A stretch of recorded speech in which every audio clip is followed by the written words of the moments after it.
চিৰিয়েলখনৰ বোৱাৰীজনী মোৰজনীতকৈ বহু গুণেই ভাল। আমাৰজনী বিয়া হৈ আহিয়েই মোৰ ল'ৰাটোক যাদু কৰি পেলালে। এতিয়া মহাৰাণী উঠিবৰ হোৱাই নাই কিজানি। উঠিয়েই আকৌ তাই অফিচ যাবৰ হ'বই নহয়। না চাহ একাপ দিয়ে না দুপৰীয়াৰ ভাত। ভাল ভাগ্য কৰি পাইছোঁ দেই মই এইজনী চাকৰি কৰা বোৱাৰী। মা, টিভিটো চাইনো নিজকে নিজে কি কৈ আছা? তাকে নকৰি মই আৰু কি কৰিব লাগে হা? তোৰ ঘৈণীয়েৰৰ ওচৰতো সময়ে নাই মোৰ ওচৰত বহি অলপ কথা পাতিব। যেতিয়াই দেখোঁ তেতিয়াই ৰুমৰ ভিতৰতে সোমাই থাকে। মা, ৰশ্মিৰোতো ভাগৰ লাগে ন। দিনটো সকলো কাম কৰি মেলি তাই অফিচলৈ ওলাই যায়। আহিয়ে আকৌ চাহ নাস্তা দিয়াৰ কাম, তাৰপিছততো আকৌ ভাত আছেই বনাবলৈ। তাৰ মাজতে অলপ টাইম যেনিবা ৰেষ্ট ল'লেই। তোমাৰনো কিয় ইমান খং উঠে? আৰু এইখিনি টাইমটো তাই পাকঘৰত ব্যস্ত ৰন্ধা বঢ়া কৰাত, মোৰ টিফিন বনোৱাত। এতিয়া তুমিও কোৱাচোন, তাই কেতিয়া তোমাৰ ওচৰত বহিব? হ'ব দে। তোক কথা কৈ জানো কিবা লাভ আছে কচোন? তইতো ঘৈণীয়েৰৰ হৈয়ে কথা কবি। আগৰে পৰা যে তাই তোক পাঠ পঢ়াই থৈছে মই নাজানো বুলি ভাবোঁ নেকি হা? মা, এনেকুৱা একো কথা নাই। তুমি ৰশ্মিক এনেই বেয়া পোৱা। হ'ব দে প্ৰশান্ত, তোৰ আগত কথা কোৱাই ভুল বুজিছা। যা ৰুমতে যা, দুয়োটাই নিজৰ নিজৰ দুনিয়াত ব্যস্ত হৈ থাককৈ। তুমিও যে আৰু একো বুজাই লাভেই নাই। মোক বুজাবলৈ আহিছে। ঘৈণীয়েককতো একো এটা ক'ব নোৱাৰে, মোক বুজাবলৈ আহে সদায়। ৰশ্মি, হ'লনে তোমাৰ ওলোৱা? নহ'লে অফিচ গৈ পাওঁতে দেৰি হ'ব। মোৰ হৈছেই, ব'লা। ৰ'বাচোন, তোমাক কথা এটা কওঁ। হেৰি কৰিবাচোন, অফিচৰ পৰা আহি মাৰ ওচৰত অলপ বহিবাচোন। মা গোটেই দিনটো ঘৰত অকলে থাকে যে আমনি পায়। কিমাননো আৰু টিভিটোকে চাই থাকিব। তুমিয়ে অলপ মাৰ লগত বহি কথা চথা পাতিবা। প্ৰশান্ত, কি যে কথাবোৰ কোৱা নহয় তুমি। কি কৰিব লাগে কোৱা মাৰ লগত বহি পেলাই মই? আৰু কি কথা পাতিম মই? মায়ে মোক যেতিয়াই দেখে তেতিয়াই খালী কথা শুনাই থাকে। গোটেই দিনটো মই অফিচত থাকোঁ। অহাৰ লগে লগে মাৰ কথা শুনোৱা আৰম্ভ হৈ যায়। দিনটো খোৱা লোৱা বনোৱাৰ উপৰিও ঘৰৰ গোটেইখিনি কাম আজৰি কৰি মই অফিচলৈ যাওঁ।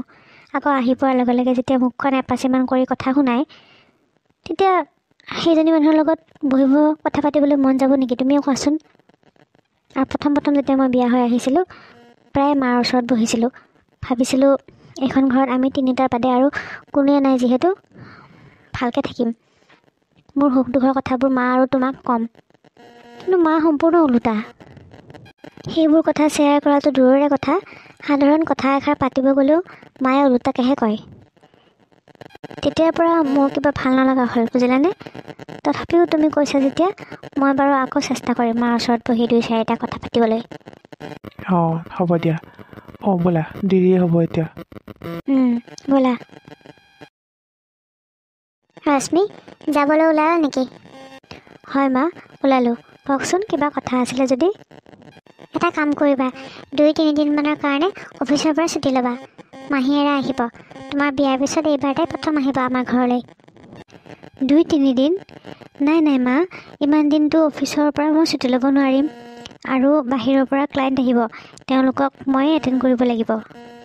আৰে, তোমাৰ অফিচৰ ক্লাইণ্টকেইটা বেছি দৰকাৰী নে মোৰ ফণীজনী বেছি দৰকাৰী তোমাৰ কাৰণে? তোমাৰ যদি নিজৰ মাহীয়েৰা আহিলে হয় তেতিয়াও তুমি এইটো কৰিলা হয়নে? চাওক মা, অফিচৰ কামৰ মাজত আপুনি মোৰ ঘৰৰ পৰিয়ালক নাজানিবচোন প্লিজ। যেতিয়াই দেখোঁ তেতিয়াই মোৰ ঘৰৰ মানুহক লৈ আপুনি কথা কয়। মই এইবোৰ ভাল নাপাওঁ। আৰু মোৰ ফেমিলিয়ে মোৰ অফিচ ছুটিৰ দিনতহে আহে, তাকো মোক ফোন কৰি পেলাই। এনেকৈ যেতিয়াই নাহে। মোক চলা আৰম্ভ হৈ গ'ল তোমাৰ, হা? একো এটা ক'বই নোৱাৰি তোমাক। কি হ'লনো মা? তইও আহিছ। তোকনো কি ক'ম, তইতো তাইৰ ফলীয়া হৈয়ে মাতিবি। আগতে নোকোৱা কিয়, কি হ'ল? বিনিমাহী আহিব বোলে, তাৰ কাৰণে মায়ে মোক 2-3 দিনৰ কাৰণে অফিচ ছুটি ল'ব দিছে। কিন্তু মই ইমান দিন অফিচ কেনেকৈ ছুটি লওঁ তাকে কৈ আছিলোঁ মাক। মা, ঠিকেইতো কৈছে ৰশ্মিয়ে। মইতো অফিচ যাওঁ, ইমান দিন ছুটি ল'ব নোৱাৰি নহয়। তাতে আমাৰ প্ৰাইভেট চাকৰিহে, গভৰ্ণমেণ্ট জব হ'লেও বেলেগ কথা আছিল। মই জানিছিলোঁৱেই তই যে তাইৰ হৈয়ে মাতিবি বুলি। মোৰ ল'ৰাটোক এইজনীয়ে যাদু কৰি পেলালে। তোৰ কাৰণেও এতিয়া ময়ে বেয়া, হা? কি কৰোঁ এতিয়া মই? 10 মাহ গৰ্ভত ৰাখি এতিয়া এইবোৰ দিনহে দেখিব লগা হৈছে। মোৰ এইবোৰ দিনহে দেখিব লগা হৈছে। মা, মাহীহে আহিব, তুমি কিয় ইমান ইম'চনেল হৈছা হা?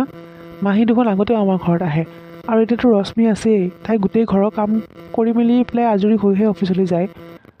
আৰু তোমালোকে খালী খাব লাগে আৰু শুব লাগে, বছ কথা ইমানেই। তাতে ইমান হুলস্থুল কিয় কৰিছা বাৰু কোৱাচোন? লাগিলে মই এদিন ছুটি ল'ম দিয়া, চিন্তা কৰিব নালাগে তুমি। বাহ, বোৱাৰী যাব অফিচলৈ আৰু মোৰ ল'ৰাই মোক ঘৰত কাম কৰি খুৱাব। হে ভগৱান, এইবোৰ দেখাৰ আগতে মোক মাৰি নিলে কিয়? তই ঘৈণীয়েৰৰ তলত সোমাই থকা এটা গিৰিয়েক, বুজিলি? নালাগে যা, ময়ে কৰিম চব। কোনেও মোক কাম কৰি সহায় কৰি দেখুৱাব নালাগে, মোক খুৱাব নালাগে। আজিৰ পৰা তুমিও একো কাম নকৰিবা, বুজিলা? অফিচত যাবা, অফিচৰ পৰা আহিবা, শুবা। নালাগে মোক একো কামত সহায় কৰি দিবলৈ। যি কৰিম মই কৰিম চব। মা, আপুনি কিয় তেনেকৈ কৈছে কওকচোন?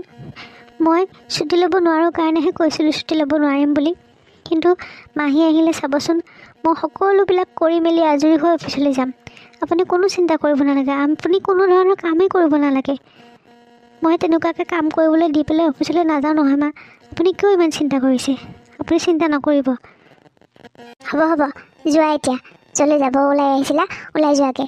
কথা কোৱাই ফুল এইবিলাক নাটক কৰি দেখুৱাবলৈ আহিছে এতিয়া মোৰ ল'ৰাটোৰ আগত। ৰশ্মি ব'লা। এজনী বিয়া কৰাই আনিলোঁ। আনিব নালাগিছিল চাকৰি কৰা বোৱাৰী বিয়া কৰাই। এতিয়া এইবিলাক দিন দেখিব লগা হৈছে। মই এতিয়া কাম কৰি মৰিব লাগিব। বাইদেউ, ৰশ্মি আৰু প্ৰশান্ত ক'ত? দেখা নাই যে। কি কবি ভণ্টি, ক'তনো থাকিব? আছে চাগে ৰুমত সোমাই। তোৰ পৰা নোৱাৰো কি লুকুৱাম? তই জানই দেখোন আজিকালি বোৱাৰীয়ে একো নকৰে। তই আহিবি বুলি জানিও মোক একোটা কামতে অলপো সহায় কৰি নিদিয়ে তাই। গোটেই দিনটো অফিচত থাকে আৰু ঘৰত থাকিলে অফিচৰ কাম সোপাই কৰি বহি থাকে। ঘৰৰ সকলো কাম মইহে কৰিব লাগে, বুজিলি? তাইক এনেই বিয়া কৰাই আনিছোঁ মই। খালি অফিচলৈ যাব, অফিচৰ পৰা আহিব। তাইৰে তাকে কাম, বেলেগ আৰু একো কাম নাই। হয় নেকি? তাই বাৰু দিনত লৰালৰি হৈ বুজি পালোঁ। ৰাতি আহি কিনে অন্ততঃ ভাতকেইটা বনাব পাৰে। তোৰ চাগে বহুত কষ্ট হয় নহয়নে? নকবি আৰু, চব কাম ময়ে কৰিব লাগে। তাই একো নকৰে, ৰাতিও একো নকৰে। কিন্তু বাইদেউ, এইখন বিয়া দেখোন তোৰ পচন্দ মতেই হৈছিল। তোকহে চাকৰি কৰা বোৱাৰী লগা আছিল। এতিয়া এনেকুৱা হয় যদি তোৰ দেখোন চলা টানেই হ'ব। আৰু আমিতো প্ৰথমতে এৰেঞ্জ মেৰেজ বুলিহে ভাবিছিলোঁ, পিছতহে গম পালোঁ যে লাভ মেৰেজ, এৰেঞ্জ মেৰেজ নহয় বুলি। কি কবি আৰু ভণ্টি, প্ৰশান্তই তাইক এৰি বেলেগক বিয়া নকৰোৱা হৈছিল। সেইবাবেহে এইখন বিয়াত মই ৰাজি হৈছিলোঁ, নহ'লে মই পচন্দই কৰা নাছিলোঁ তাইক। আজিকালিৰ ছোৱালীবোৰে বুজিছা, মাকৰ ঘৰৰ পৰাই যাদু মন্ত্ৰ শিকি আহে। যিদিনাৰ পৰা তাই এইখন ঘৰত ভৰি থৈছে, প্ৰশান্তই মোৰ একো কথা নুশুনিয়ে। বাইদেউ, এইবোৰ যাদু মন্ত্ৰ নহয় বুজিছা। ৰশ্মিৰ চাগে কিবা ভাল গুণো আছে, সেইকাৰণেহে প্ৰশান্তই তাইক চাগে ইমান ভাল পায়। আৰু তই চাগে তাই সেই গুণটোৰ কথা নাজান, সেইবাবে কিজানি তই তাইক বেয়া পাই আছ। তেনেকুৱাওতো হ'ব পাৰে। নাই একো ভাল গুণ তাইৰ গাত। ইয়াৰ খালি ঘৈণীয়েকৰ আগে পিছে ঘূৰি ফুৰাই কাম। তাইক একো ক'বই নোৱাৰি, সি আগতে আহি থিয় হয় আহি। বাৰু সেইবোৰ বাদ দে, এতিয়া আৰু সেইবোৰ কথা শুনিবলৈ মন নাই। প্ৰথমতে বোৱাৰীক এবাৰ চাই লওঁ দেচোন, মাতচোন তাইক। মাহী আহি পালা? বাটত একো অসুবিধা হোৱা নাই বা? প্ৰশান্ত, নাই একো অসুবিধা হোৱা নাই। ক'তনো আছিলে? মই তেতিয়াৰ পৰা বিচাৰি আছিলোঁ। বোৱাৰী ক'ত আছে? আহিব, তাই সেই তোমাৰ কাৰণে কিবা বনাই আছে পাকঘৰত। গম পাইছে অহা বুলি, তাই একেবাৰে চাহ নাস্তা লৈ আহিব। আমাৰ অফিচ যোৱা সময় যে, এইখিনি সময়ত তাই টাইমেই নাপায়। এই তোমাৰ কাৰণে কিবা বনাই আছে, সেই লৈ একেবাৰে মাত লগাব আহিব তোমাক। অলপ সময় বহা তুমি। হয় নেকি? ঠিক আছে দে। এইয়া বোৱাৰী আহিছে। আহি মই আপুনি অহা গম পাইছিলোঁ, কিন্তু জানেই নহয় অফিচ আছে, সেইকাৰণে লৰালৰিকৈ চাহ বনাই পেলাই ডাইৰেক্ট ইয়ালৈকে লৈ আহিছোঁ। আপুনি খাওকচোন, নহ'লে ঠাণ্ডা হৈ যাব। হ'ব দিয়া, খাম দিয়া। তুমি তাৰমানে এতিয়া অফিচলৈ যাবা? হ'ব দিয়া, দুপৰীয়া ভাত বাইদেউ বনাব নালাগে, ময়ে বনাম। আৰু ঘৰতো মই বনাওঁ নহয়, একো নাই দিয়া, তুমি চিন্তা কৰিব নালাগে। তুমি অফিচলৈ যোৱা। নাই মাহী, একো কৰিব নালাগে। মই সকলো বনাই ৰেডি কৰি থৈছোঁ। খালি আপোনালোকে অকণমান গৰম কৰি ল'লে হ'ল। ভাত পানী বনাই মই ৰেডি কৰি থৈছোঁ। মই সদায় বনাই থৈ যাওঁ নহয়, নহ'লে মায়ে আৰু অকলে বনাই খাবনে? সেইকাৰণে মই অফিচলৈ যাওঁতে ঘৰৰ গোটেইখিনি কাম কৰি আজৰি হৈ যাওঁ, যাতে মায়ে অকণো অসুবিধা নাপায়। আজিও মই আপোনালোকৰ কাৰণে বনাই মেলি আজৰি হৈছোঁৱেই। এতিয়া খালি আপোনাক চাহকাপ দিলেই মই অফিচলৈ ওলাব পাৰোঁ। হেৰি নহয়, মায়ে মোক কৈছিলে দুদিনমান ছুটি ল'বৰ কাৰণে আপুনি অহাৰ বাবে, কিন্তু কি কৰিব কওকচোন, মোৰ প্ৰাইভেট চাকৰিহে, অফিচত বছে ইমান দিন ছুটি নিদিয়ে, সেইকাৰণে ছুটি ল'ব নোৱাৰিলোঁ। বাকী কিবা অসুবিধা পালে মোক ক'ব। অঁ ঠিকেইতো, কিয়নো ছুটি ল'ব লাগে মিছামিছি কোৱাচোন? নালাগে ঠিকেই আছে। আৰু ভাত পানী বনালে যেতিয়া হ'ব দিয়া, আৰুতো বেলেগ একো কাম নায়েই ঘৰত, আমি দুজনীয়ে বাঢ়ি পেলাই খাইম আৰু। তুমি চিন্তা কৰিব নালাগে বুজিছা। যোৱা এতিয়া তুমি ওলোৱাগৈ যোৱা অফিচৰ কাৰণে। ঠিক আছে দিয়ক, আপুনি চাহ খাওক, মই অফিচৰ কাৰণে ওলাওগৈ। অঁ যোৱা, তুমি একো চিন্তা কৰিব নালাগে, আমি ভাত বাঢ়ি খাম দিয়া। ঠিক আছে দিয়ক। মাহী, তুমি খোৱা আছা, ময়ো ওলাওগৈ অফিচৰ কাৰণে। আমি একেলগে ওলাই যাওঁ নহয়। অঁ যা ওলাগে যা, দেৰি হ'ব নহ'লে। বাইদেউ, তই চাহ নাখাৱ নেকি? নাখাওঁ এতিয়া, অলপ আগতে দি উঠিছে মোক, মই খালোঁ। অঁ হয় নেকি? দে তেতিয়াহ'লে ময়ে খাওঁ। বাইদেউ, তই ৰশ্মিৰ কথা যিমান কৈছিলি, একো বেয়া নহয় তাই বুজিছ, বৰ ভাল ছোৱালী। মই অহাৰ পৰা দেখি আছোঁ নহয়, ৰাতিপুৱা সকলো কাম কৰি মেলি আজৰি হৈ অফিচলৈ যায়। আকৌ এতিয়া অফিচৰ পৰা আহি দেখা নাই মাছে মাংসয়ে ভাত পানী ৰন্ধাই পৰাই আমাক খোৱালে। এনেকুৱা ছোৱালী ভাগ্য কৰি পাব লাগিব। মোৰ মতে তই তাইক ভুল বুজি আছ। বোৱাৰীজনীক অলপমান মৰম চৰম কৰিবিচোন, তেতিয়া তাইও তোৰ লগত ভালদৰে কথা বতৰা পাতিব নহয়। তই চাগে anytime তাইক চাগে খেংখেঙাই থাক আৰু সেইকাৰণে তাইও তোক ভাল নাপায়। নহয় বুজিছ, এইবোৰ তই অহাৰ কাৰণে কৰি দেখাইছে, আৰু প্ৰশান্তই শিকাইছে চাগে এনেকৈ তাইক কাম কৰি দেখাবলৈ, তেতিয়াহে তই ভাল বুলি কবি। আৰে বাইদেউ, এইবোৰ বাদ দে, তাই তোৰ কাৰণে লক্ষ্মী হয় বুজিলি। তাই চাকৰিৰ পইচা জানো এইখন ঘৰলৈকে নাহে? কিহৰ লক্ষ্মী হা, কিহৰ লক্ষ্মী? তই বুজা নাই বাইদেউ, আজিকালি এনেকুৱা ছোৱালী পাবলৈ টান। তাই তাতে চাকৰিও কৰে, ঘৰখনৰ সকলো কাম বন কৰি আজৰি হৈ পেলাইহে তাই অফিচলৈ ওলাই যায়। আমাৰ যে সেই দাদুলৰ বোৱাৰীয়েকজনী, সেই চাকৰিও নকৰে, দিনটো ৰুমৰ ভিতৰতে সোমাই টিভি চিৰিয়েল পঠাই থাকে। এই বৌজনীয়ে ইমান কষ্ট কৰি ৰাতিপুৱাৰ পৰা সকলো কাম কৰিব লগা হয় বুজিলি। সেইকাৰণে তোক কৈছোঁ, চাকৰি কৰা বোৱাৰী পাইছোঁ, তাতে আকৌ কাম বন কৰা ছোৱালী লক্ষীহে তই তাইক অনাদৰ নকৰিবি। আৰু এনেদৰে যদি তই তাইক কথা শুনাই থাক, তাই এদিন ঘৰ এৰি পেলাই গুচি যাবলৈ ওলাব। আৰু তইতো প্ৰশান্তৰ কথা জানই, সিটো ঘৈণীয়েকৰ কথাই শুনিব। এতিয়া তোৰ লগত কোন থাকিব? তই অকলে থাকিব লাগিব এইখন ঘৰত বুজিলি। তোক এই যেতিয়া সিহঁতে গুচি যাব, তোৰ না পেঞ্চন আছে, না তোৰ বহুত জমা টকা আছে। বুঢ়া হ'লে তই কেনেকৈ খাবি কচোন? অকলে তই চলিব পাৰিবি? সেয়েহে কৈছোঁ, তাইৰ লগত ভালকৈ কথা বতৰা পাতি থাকিবি, তেতিয়াহে তাইও তোক ভালকৈ মাত এষাৰ দিব, ভালকৈ চলিব পাৰিব তোৰ লগত।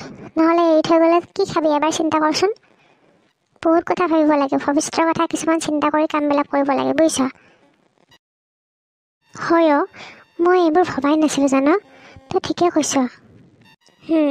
পেটত যি থাকিলেও মুখেৰে ভালকৈ থাকিবি বুজিলি। গালি গালাজ নকৰিবি তাইক, তেতিয়াহে তাইও তোৰ লগত ভালকৈ থাকিব। হ'ব দে, এতিয়াৰ পৰা তই কোৱা ধৰণে কৰিম মই। অঁ দে এতিয়া শু দে, বহুত টোপনি ধৰিছে মোৰ। দে শু। মা, ব'লা আজি আমি গোটেইকেইটাই বাহিৰতে খাওঁগৈ, বহুত দিন হ'ল ক'তো যোৱাও নাই।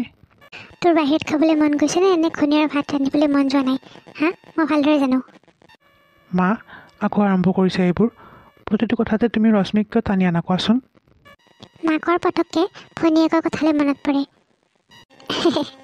মই ধেমালি কৰিছোঁ। ময়োতো এটা সময়ত বোৱাৰী আছিলোঁ। মই জানো ঘৰৰ কাম কৰি কৰি কেতিয়াবা বৰ ভাগৰ লাগে। ব'ল আজি আমি গোটেইকেইটাই বাহিৰতে ভালকৈ খাই আহোঁগৈ। মা, আপুনি সঁচাই যাবনে? অঁ যাম আকৌ, মোৰনো তোমালোক দুটাৰ বাহিৰে এইখন ঘৰত আৰু কোন আছে কোৱাচোন। যোৱা ওলোৱাগৈ যোৱা সোনকালে। ঠিক আছে, আপুনি ওলাওক। মা, কি হ'ল ক? তোমাক আজি কিবা বেলেগ বেলেগ লাগিছে। ৰশ্মিক বিয়া কৰোৱাৰ পাছৰ পৰা তোমাক এনেকৈ কেতিয়াও দেখা নাছিলোঁ। আজি হঠাতে কি হ'ল? আৰে, যেতিয়া মই ৰশ্মিক বেয়াকৈ কওঁ তেতিয়াও তোৰ আপত্তি, এতিয়া আকৌ মৰমত কওঁতেও তোৰ আপত্তি। তোৰ কি মানে, তই কি বিচাৰ কচোন? নাই মানে মাহী যোৱাৰ পাছৰ পৰা মই এটা কথা লক্ষ্য কৰিছোঁ যে তোমালোকৰ মাজৰ কাজিয়াবোৰ লাহে লাহে কমিছে অলপকৈ। তুমিও ৰশ্মিক ভালকৈ কোৱা, তাইও তোমাৰ লগত ভালকৈ থাকে। কথাটো কি? সেইটো কথা। নাই কিমাননো আৰু কাজিয়া কৰিম কচোন। সেইবাবে অলপমান ভাল হ'বলৈ চেষ্টা কৰিছোঁ। হয় নেকি? ঠিক আছে দিয়া। অঁ যা এতিয়া ওলাগৈ, মই ওলাওগৈ। ঠিক আছে দিয়া। আজি অফিচলৈ যাবলৈ একেবাৰে মন যোৱা নাই জানা। আজি আকৌ কি হ'ল অফিচ নাযাবলৈ? যোৱা ওলোৱাকৈ দেৰি হ'ব নহ'লে। বোৱাৰী নালাগে যাব, অফিচলৈ যাবলৈ মন নাই যদি ঘৰতে থাকা। আৰু প্ৰশান্ত, তই দুদিনমান ছুটী লৈ ৰশ্মিক দুদিনমানৰ কাৰণে ফুৰাবলৈ লৈ যা। বেছিদি বিয়া হোৱাৰ পৰা ক'তো যাবলৈ পোৱা নাই। মা, আপুনিও ব'লক আমাৰ লগত, আমি আপোনাক এৰি থৈ অকলে নাযাওঁ। নাই নাই, মই নাযাওঁ, মই ঘৰতে থাকিম। এইবাৰ তোমালোকে যোৱাচোন অকলে, ইয়াৰ পিছত আকৌ গ'লে তেতিয়া মই যাম দিয়া। কিন্তু আপোনাৰ খোৱা লোৱা সেইবোৰ মই কৰিব পাৰিম। যোৱা, মই এতিয়াও বুঢ়া হোৱা নাই নহয়, মই বনাই খাব পাৰিম। তোমালোক যোৱা, সোনকালে ফুৰি আহাগৈ। আৰু প্ৰশান্ত অফিচৰ পৰা ছুটী লৈ লওঁ, তাইকো দুদিনমান ছুটী ল'বলৈ দে। ঠিক আছে মা। যা, কি এনেকৈ ফেবালৈকে চাই আছ? অফিচৰ পৰা ছুটী লৈ ফুৰিবলৈ যাবলৈ ৰেডি হৈ গৈ যা। মা ইমান সোনকালে ইমান সলনি হ'ল। বাদ দিয়া, যি হ'ল ভালেই হ'ল। মাহীয়ে চাগে মাক কিবা যাদু কৰি থৈ গ'ল। তেনেহ'লে বন্ধুসকল, আজিৰ ভিডিঅ'টো চাই কেনেকুৱা পালে আমাক জনাবলৈ নাপাহৰিব। যদি আজিৰ ভিডিঅ'টো চাই ভাল লাগিলে তেনেহ'লে লাইক, শ্বেয়াৰ, কমেণ্ট কৰাৰ লগতে আমাৰ চেনেলটো ছাবস্ক্ৰাইব কৰি দিব। তেতিয়াহ'লে আজিলৈ আহোঁ, ধন্যবাদ।